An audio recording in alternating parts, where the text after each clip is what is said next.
Un remède dans l'épreuve. Romains 12, verset 12.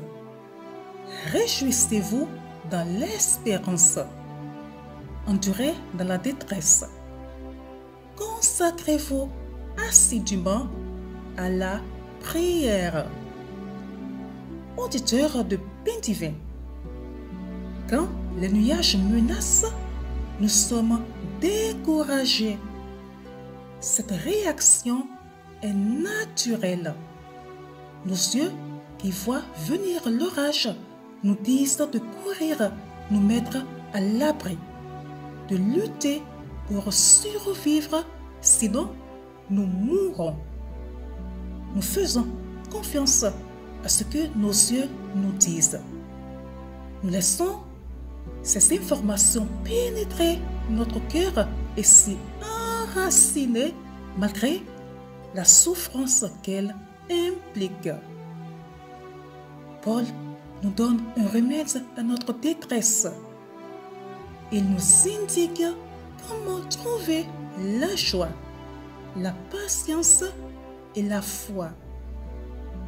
Nous ne devons pas placer notre espérance en ce que voient nos yeux, car leur vision est trop pessimiste.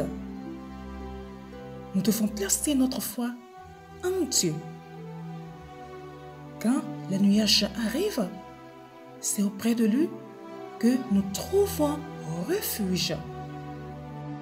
Nous avons un choix à faire. Laisser les nuages voiler sa face ou demander à Dieu de masquer les nuages. Accorder trop d'importance aux nuages revient à surestimer nos problèmes et à sous-estimer Dieu. Notre vision est si facilement déformée.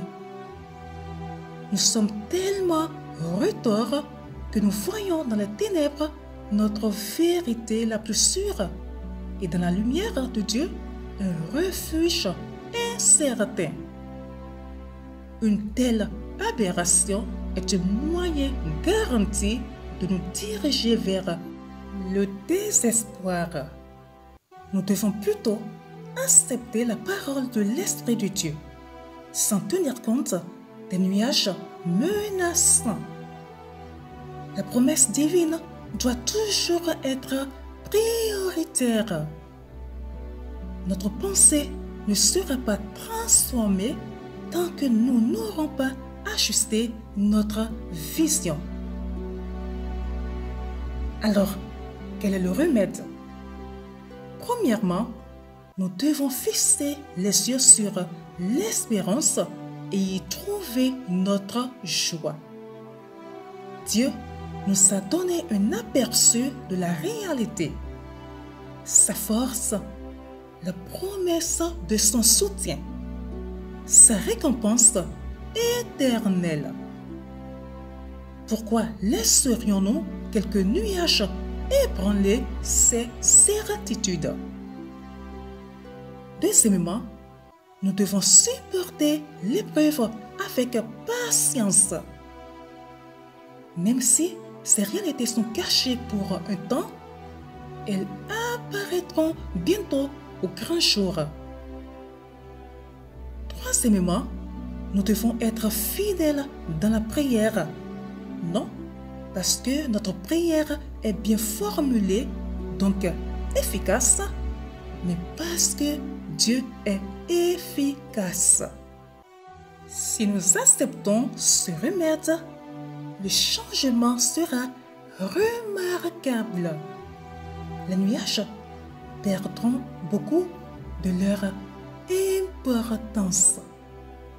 On termine cette méditation par cette pensée de Chesterton qui dit ceci: l'espérance est la faculté de rester joyeux dans des circonstances que nous savons désespérées. Très bonne méditation à vous et shalom!